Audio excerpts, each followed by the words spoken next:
Broadcast is now starting. All attendees are in listen-only mode. Hi, folks. Welcome to Insight and Outlooks. This is Paul Brame. I'm the Chief Executive Officer of BPU Investment Management, and I want to thank you for being here today. There is a chat, I want to let you know, a live chat available for you. If you have questions as we go, please feel free to put those questions in, and I'll answer them as we go. A couple of important disclaimers that we have to work through.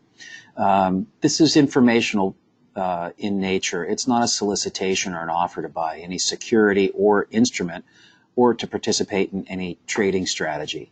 Any information that is in this presentation is not intended to provide specific investment, tax, or legal advice. Any forecasts contained herein are for illustrative purposes only and shouldn't be relied upon as advice or interpreted as a recommendation. You should always consult with an appropriate professional before implementing any planning decision. That otherwise means meet with us. The opinions expressed are those of mine and not necessarily those of my firm. And opinions and estimates offered constitute a judgment only. They're subject to change without notice, as are any statements of financial market trends which are based on current market conditions. Everything that we are going to present today, we got from very, very reliable sources like JP Morgan, the Federal Reserve, and other folks. We believe it to be reliable, but since we didn't create the information, I can't guarantee its accuracy or completeness. And finally, BPU is a registered broker-dealer, member at FINRA SIPC, and a registered investment advisor. Advisory services are offered through our firm. All right, so a little bit about our agenda on Insights and Outlook. Today, we're going to cover a few different areas. I want to begin with a little conversation around your why. Then we'll move into a review of the economy, what kind of craziness is going on in the bond market, and what's going on in stocks. I think it's really, really critical to get a good perspective on where we are today. Why do I think this is so important right now? Never in my career did I think that I would have to talk to so many people about their worries when the economy is growing and the stock market is going up. But a lot of you are deeply concerned, and we're going to take a look at some of the issues that you've discussed with me and our advisors over the last weeks and months. I want to remind everybody of four very fundamental questions that we think that you should thoughtfully ask and answer. And they're really simple. Do I have enough for whatever your goals are, singular or multiple? How do you make that money last? How do you protect it from risk? And then finally, how do you pass it on? These questions really form the building blocks of our comprehensive approach to wealth management. And we think that you need to think about those very clearly. All money has purpose. Let's find out what that purpose is all about and make sure that we have the right strategy in place to manage that. How do we do that? It's very dependent upon process, gathering information, analyzing and evaluating that data, developing and presenting alternatives and recommendations, your decision to implement that, and then our responsibility to monitor that. And you can see from the graphic that it's a continuous feedback loop. We have to spend time on this all the time. A financial plan isn't something that is one and done or static. It's an ongoing process. So how do we help you engage with that process? Well, we connect with you through multiple people in the firm. We like to create a 360-degree experience for you, the client, where you integrate with investment planning professionals, retirement planning professionals, tax professionals, asset and risk management professionals, as well as estate planning professionals, all focused exclusively on your best interests. This allows us to take a team approach and be coordinated in all these aspects of financial planning in a way that isn't affected by competing interests of outside professionals. And we implement through our practice groups, our financial planning and private wealth management group, our asset management group. If you're a business owner, our middle market investment banking group, and if you're a deposit institution, insurance company, or one of those, through our capital markets groups. All right, let's get into some of this information. I think that it's important that we jump in. We're going to begin with the economy, and I'm going to partially quote James Carville. You might remember James Carville. He was a political advisor to then candidate Clinton against President Bush the First. And I believe the phrase was, "It's the economy," and I'll let you fill it in. Maybe the word was stupid. I don't know. So it's all about the economy. So let's take a look at GDP growth, employment, wages, inflation, the Fed, the federal debt, and the prospect for recession. All right, in the first chart, I think what's important are the light blue lines on the left. And we can see that on average, we have real GDP growth since the 60s of about 2.7% a year. And you can see that that GDP growth is reasonably volatile, right? Some times of extraordinary growth, sometimes of recession, sometimes of average growth, but it is pretty volatile. During the expansion post-2008, our GDP growth has averaged around 2.2%, or about 0.5% below the long-term average. If we look at the year-over-year change based on the first quarter of 2018, we see that it was a 2.8% year-over-year change, and the first quarter was 2%. Now, I know we've seen recently in the news that there have been some pretty substantial increases in GDP growth, particularly in the second quarter, where I think the print in July was around 3.9%, and we're talking north of 4%. 2 quarters an economic boom does not make, but I'll take it when we can get it. Why has economic growth been so muted over time? Well, there are certain drivers of GDP growth that are important for us to think about. And the two biggest drivers in GDP growth are the growth in workers, right?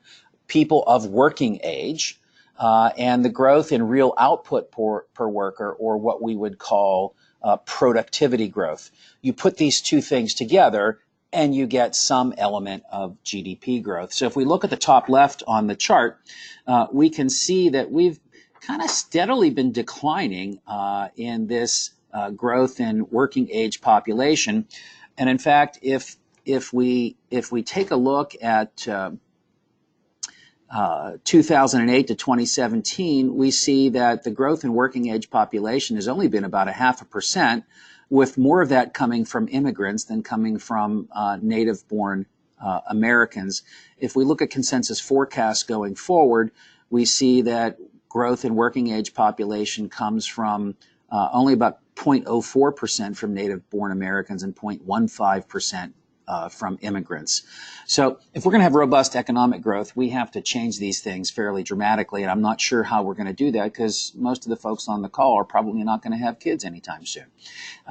So we have to think about younger people and population growth, and we have to think about sound immigration policies. Moving forward, if we take a look at unemployment and wages, we see tremendous improvements in the unemployment rate. Unemployment peaked in October of 2009 at 10%, and it is now just slightly below 4% against a naturalized or normalized 50-year average of 6.2%. That's extraordinary. Wage growth, however, is just a little more half of what the normalized long-term 50-year average is, at just 2.7%. So wage growth has been flat since about 2014. We haven't had any substantial gains in wage growth. Part and parcel, that's tied to inflation, to the economy. That's partly due to lots of people wanting a job, and we add to the workforce, but we haven't yet done wage increases. So we expect that as the labor market continues to tighten, if we continue to have economic growth, that we'll start to see greater wage increases as employers compete for talent. So most of the talent pool is back in the workforce, right? Now wage growth is the next phase of economic recovery. What has that meant? Since we haven't had much wage growth, we're not buying more stuff than we normally do. And as a consequence, prices have remained pretty stable, and not just stable, but substantially below the long-term inflation rate. Headline and core CPI over the last 50 years average about 4%. And we're seeing inflation at the headline level of 2.7% right now and 2.2% at the core level. If any of you have engaged in our financial planning process, you know that we tend to use about 3% for our inflation rate right now and about 6% for the rate of return on investments in our retirement projections. And that is really very much in line with what we see in the markets today. Folks have asked me about the impact of interest rates. Is it going to slow the economy? Is it going to kill the stock market? Is it going to crush lending? And so I thought it would be a good idea to look at the federal funds rate and where it's been since 1999 and where it seems to head. Now, you remember after 2007, 2008, the Federal Reserve rapidly cut interest rates, Keynesian economics, right? They wanted to cut interest rates and make sure that money was cheap and promote the flow of funds between banks and from banks to people. And it stayed that way for a very long time. Rates didn't start to increase until 2015, and then we had these small moves every quarter, every couple of quarters, so that today, when we take a look at the Fed funds rate, you know, it's in the neighborhood of 2 and change. And there are a few hikes that are planned going forward. This chart is kind of interesting because if we look at the market expectations on the Fed fund rate, we see that it might get to about 2.75%. The Fed, in their estimates, are expecting it to get in the neighborhood of 3 and change, but then settle in at 288, very near where the market is thinking about it. And so if you look at that in the long run, most of the interest rate hikes that the Fed is thinking about are already done. They're already baked into this mix. I really think that's important to understand. We have seen some headline news of, you know, the Fed remaining cautious. Are they going to be dovish? Are they going to raise rates too fast? And the market doesn't believe that that's going to occur, and their own forecasts don't suggest that's going to recur. However, television pundits with journalism degrees think this is a really cool thing to get your attention with. So we're not deeply concerned about interest rate hikes. The second thing in the economy that people seem to be worried about is this notion of the federal U.S. debt, the gross debt, not the net debt. The net debt is a much lower number, but the gross debt that's out there. And this is a chart that goes from before World War II all the way through the present. And you can see that post-World War II, debt to GDP ratio was at about 120%. Today, it's at about 104%. And it began to rise since 1980, right? It bottomed out in the neighborhood of 1980 and began to rise ever since then, with a large part of that rise, half of that rise occurring from 80 to 95, and then the second half of that rise occurring from about 2008 until now. But it's certainly not the highest number that we've seen in our economy. And I think this is cyclical as economies go. Now, I know that we're very, very concerned about that, and the next slide is going to get us, I think, on the real issue that we should pay attention to, and that real issue is the cost of the debt. So this slide comes from the Federal Reserve of St. Louis. I'm not sure where they get the name Fred. It's a pretty cool name for a graphing tool that they have. But this is the total public debt as a percentage of gross domestic product normalized for 10-year treasuries. And what that's really asking is, what does all that debt cost us? And you can see that the cost of servicing this debt is pretty much in the same neighborhood that it was in the 70s, in the 80s, and certainly not remotely as high as it was in the mid-80s through the mid-90s.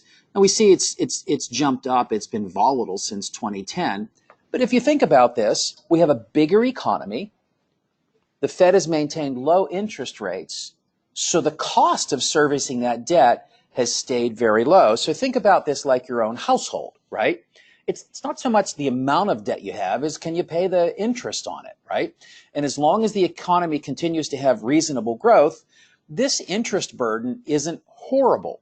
And I think it's important to understand, we see, again, the headlines. I'm hammering on the headlines a little bit today because I think it's important for us to differentiate between headlines, which are designed to grab your attention so that advertising can be sold, right, versus the actual functioning of the economy. So we put up these scrolls that look at the amount of debt that's accumulating, by the minute. I think here in Pittsburgh, you can drive into the Liberty Tunnel from the South Hills, and there's a big sign up that shows the growth of the U.S. debt by the second, and designed to shock people. But if we look at the cost of servicing that debt, it doesn't seem to be tremendously out of line with anything that we've experienced in the past, and certainly much lower than it was in that period of enormous stock market growth from the mid-'80s all the way up through 2000. Now, if I put all this together, if I think about all these factors, the real question becomes, if we think about debt service, if we think about wages, if we think about GDP growth, if we think about any of those things, we have to think about the probability of a recession. This is a multiple factor model that was put together in the late 90s that is used today. And it shows the smoothed probability of U.S. recessions. What's interesting about this chart is you can see those blue lines just spike up where the gray lines are, where the gray bars are. The gray bars represent an actual recession. And so you're saying big deal. The indicators overlay where the recession actually occurred. Well, here's the big deal. Recessions aren't reported until 18 to 24 months after they actually occur.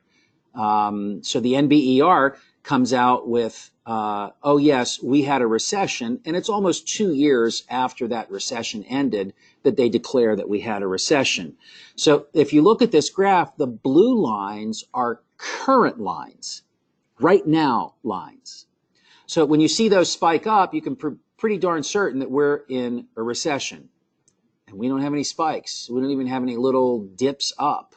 We're very flat on the bottom of that chart in about the 0% probability of a recession at this juncture. A pretty reliable indicator, this particular chart. And we're just not seeing anything that would resemble a recession at this point. And so that's good. If we're not seeing a recession, that means we're seeing some level of economic growth. If we're seeing some level of economic growth, that means people have jobs. If people have jobs, they buy things. It's a virtuous, good cycle. So economically, not the strongest economy, but certainly not looking at anything disastrous right now. Now, what does all this mean for the bond market, and how does that affect your portfolios? Let's take a look at the yield curve, another headline issue. I can't tell you how many headlines I've seen in the Wall Street Journal, on Bloomberg, on Fox Business, on CNN, on MSNBC, on Fox News, that the yield curve is flattening, and this might mean a recession. A flattening yield curve does not mean a recession. It just means that short-term rates are coming up and long-term rates are coming down. An inverted yield curve from time to time is coincident with a recession. But this isn't a very good indicator. But again, the headlines grab your attention. They have a purpose. But this isn't a terribly good indicator of a recession. So what does that mean? Since 2013, the gray line, we've seen that short-term rates have gone up. That's good for savers, right? That has a positive impact on money markets, on bank accounts, on certificates of deposit, right? And it makes it a little bit harder for people to borrow. If you look at the 10-year area of the curve, all we've seen is the 10-year Treasury in the last 5 years has come down from 3% to 2.9%. It's not been a tremendous change in that intermediate or long intermediate area. Even if we look at the 7-year at 2.5 versus 2.8, if we look at the 5-year at 1.8 versus 1.7, that's a whole whopping 1% rise in the 1-year rate. And I'm going to tell you what that means when we look at duration in just a minute. But the point is, yes, we have a flattening yield curve. No, the yield curve isn't inverting. And if you think about the Federal Reserve's forecasts and the market forecasts for where short-term rates are going to be, we don't even have a forecasted inverted yield curve. So that kind of supports the notion that it doesn't appear to me that we'll be looking at a recession anytime soon. If we take a look at this overall bond market and look at 5-year treasuries, if we have a 1% rise in interest rate and we look at the 1% treasury, we will see a price decline of about 4.5%, but because of the interest on those treasuries added back in, it's only a total return decline of 1.8%. So the impact of rising rates isn't as horrible as maybe we've been made to feel from different things that we see on television. Now, if we're in a rising rate environment and we know that rates are going up, why in heaven's name do we even own bonds? That's a reasonable question, I would think. And we own bonds because if we look at the left-hand tables on this particular slide, look at the last column, the correlation to the S&P 500. You see those negative numbers or slightly positive numbers, all these negative red numbers in here, or very, very slightly positive numbers. That says that bonds are not correlated to stock returns. So when bonds go down, it's reasonably probable that stocks go up. And when stocks go down, it's reasonably probable that bonds go up. That's what these correlation numbers tell us.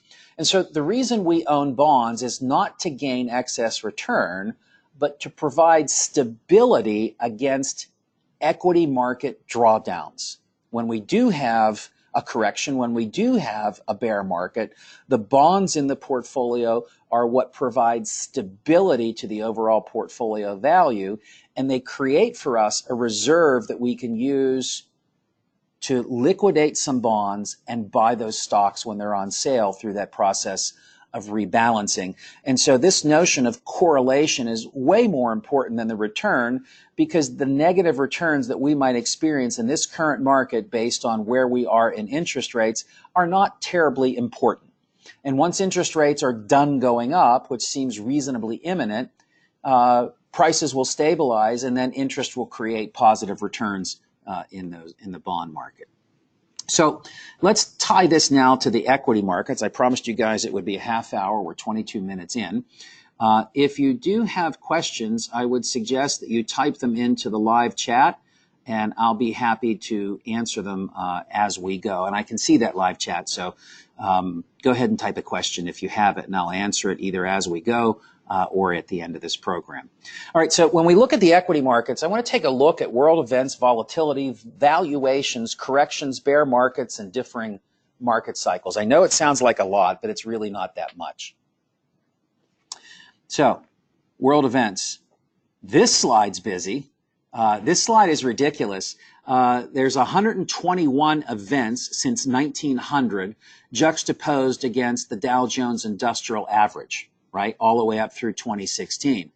And it's both good and bad events that are indicated here on this slide.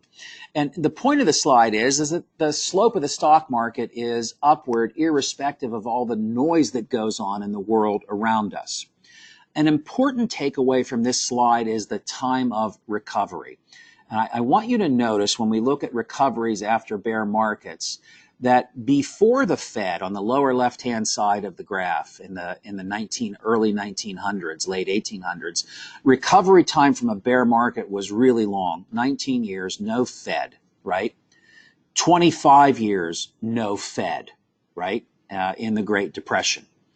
And then when we see a young Fed, that came down to 16 years. And when we see a much more mature Fed, right, we see that recovery time in the last bear market was just 6 years. And so as we have gain a greater understanding of monetary policy, and as the Fed executes based on its prior experience, its research, and its knowledge, it seems that we've been able to manage these things a little bit better. Correlation, causality, I'm not really sure, but it appears reasonable to me. And the big thing that I want you to take away from this slide is that the noise always happens. The noise is always there, but the trend is upward. So let's move forward and talk about the noise and talk about volatility. This is the VIX index for the Standard & Poor's 500. And basically this says when volatility spikes, when it goes up, that's when the stock market goes down. The gray bars are, again, recessions. So when volatility spikes, stock values decline. And if we take a look at this chart where we are today, we see very clearly when I calculate the arithmetic average of the VIX on a month-by-month basis from 1990 all the way through yesterday, we see that the long-term average for volatility is 13.54. The last value on the graph, yesterday's print, is 13.91. So while we're seeing volatility, it doesn't seem to be much different than we've experienced in the past. Now, I know people say, oh, short-term trading, high-frequency trading, right? All the computers trading the markets. I look at these numbers and I'm not sure that I see it because the volatility looks like the way that it's always looked, except when we're in periods of real financial crisis. So if we see where these periods spiked, we see 1998, 1997, 1998. That was irrational exuberance from Alan Greenspan, and that was an emerging markets crisis. If we see 2000, 2001, of course, that was the tech wreck and 9/11. And if we see 2008, 2009, that was the financial crisis. These are major global events. Everything else is just noise. It's just noise, and noise is probably something that we shouldn't pay a lot of attention to. If we take a look at this next chart, it goes back to 1980, and it examines the rate of return of the S&P 500 in each calendar year, and it examines the intra-year corrections that occurred in each of those calendar years. The important takeaway from this slide is that we've had an average intra-year drop of 13.8% every year since 1980. We have corrections every year. They happen all the time, right? Sometimes multiple corrections in a single year. But despite those regular corrections, we see that we've had positive returns in 29 of the last 38 years, or in 3/4, 75% of the time, we have a positive calendar year return. It is a rare situation where we have multiple negative years. When we have those negative years, those are the years that non-correlated assets like bonds go up in value and provide balance against that decline, protecting your values in your portfolios. Another fear that people have is valuation. And they're very, very concerned about valuations in the market today. And we see that the long-term 25-year forward-looking price-to-earnings ratio in stocks is about 16.1 times earnings. And today, we're at 16.1 times forward-looking earnings. So we're right on the average with respect to earnings. You can see crisis in 08 and 09 where that earnings multiple was just a train wreck, and you can see where it became really overvalued in 2000, 2001, 2002, right?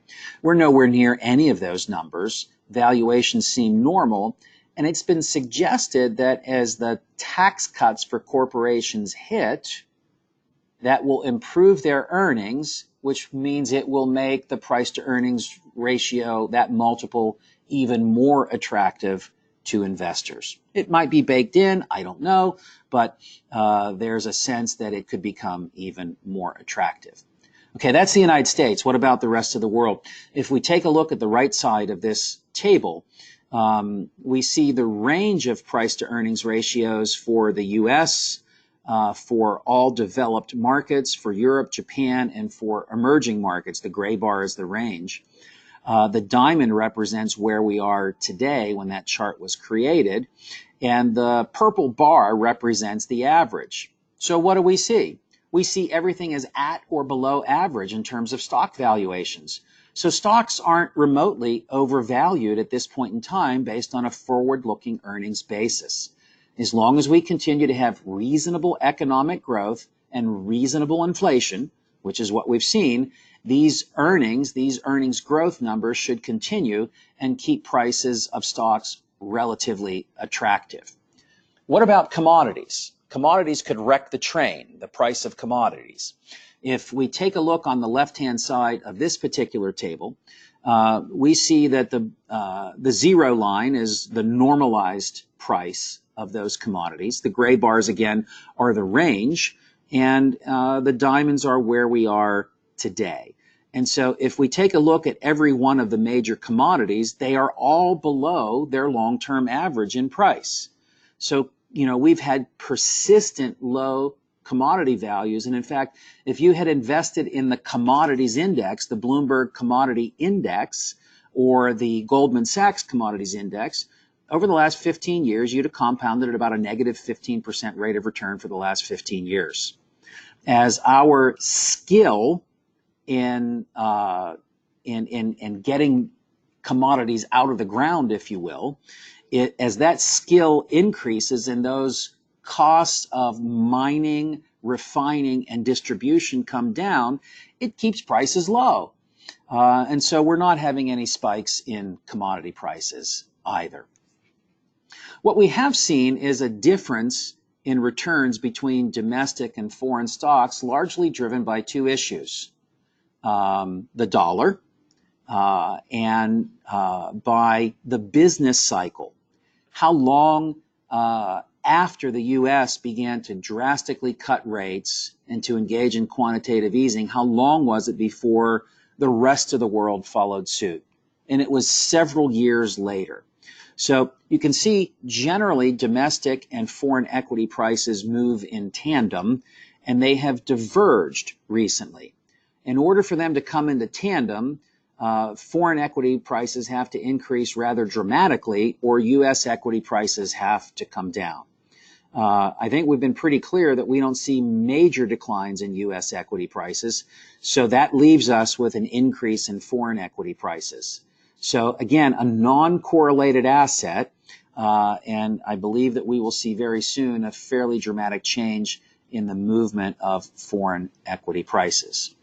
So now to the big question that I have heard repeatedly, and the big question repeatedly that I hear from clients and that advisors tell me their clients are asking them is, we've been going up for so long, when is it going to go down, right? When is this thing going to crash? Should I put my money in cash, right? I hear these kinds of questions all the time around this notion of risk. I want you to look in the center of this particular table put together by JP Morgan. It shows all of the bear market corrections. There have been 10 of them since the one in since 1926, and they're marked by diamonds on the graphic at the top. And there are four drivers, basically, or four macro environment scenarios that are part of these stock market drops: recession, spikes in commodity, an overly aggressive Fed, meaning they raised interest rates too fast, and extreme valuations, high PE ratios. And you can see recession is the biggest macro environment around bear markets. I've recently just gone through all of those, and I think we've reasonably demonstrated that it doesn't appear that a recession is imminent. I think we've reasonably demonstrated that commodity prices are below their long-term averages and there aren't any real spikes to be seen. I think we've reasonably demonstrated that the Fed is behaving cautiously with respect to interest rate hikes, and the majority of the hikes are already behind them. They've been slow, they've been measured, they've been data dependent, and that's the position that they continue to take. And I think we've demonstrated that valuations are reasonably normal at this juncture. So if none of those four macro environment drivers of bear markets exist, my answer to this question of When is it going to crash? Should I put money in cash? I don't know. You got to prove it to me because I don't see it. Again, my opinion, this could change on a moment's notice. There could be some geopolitical catastrophe that could make a mess, right? That could certainly occur, but I just don't see it at this juncture. It doesn't seem to be in the data. And so it seems reasonable for us to think about staying the course. So what are our conclusions? I'm 4 minutes over. What are our conclusions? Most importantly, find your why. I think it's very critical that you meet with your advisor today and demand a financial plan out of them, and then implement that plan fully. We have attorneys and certified financial planners and investment professionals that will work on that plan to make sure that you're properly positioned for the next 2, 3, 5, 10 years of your life. That's something that should be done repeatedly and revisited often. Second conclusion, economic growth is positive but still subpar. And this is a result of slow growth of working population and minimal gains in productivity. The third conclusion, inflation remains in check. There are nominal wage growth right now and persistently low commodity prices. There are no real drivers to inflation. The Fed is cautious. We expect interest rate hikes to be modest and infrequent going forward.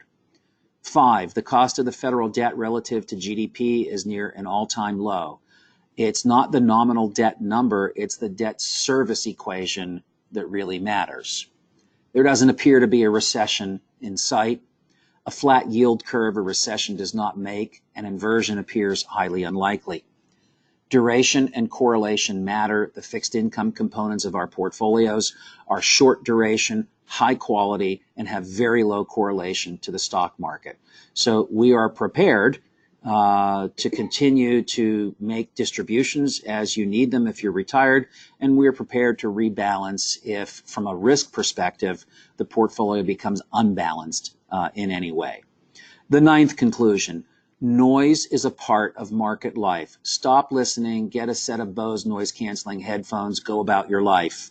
And the 10th conclusion, corrections will always be with us, but a bear market is unlikely anytime soon. Nobody typed me a question. I appreciate your time. I thank you for your consideration and for your loyalty to our firm. And I want you to know that we will continue to honor that and work hard to create the kind of portfolio performance that you need so that you can live your life on purpose for the reasons that are important to you. Thanks so much for your time, and I look forward to seeing you soon.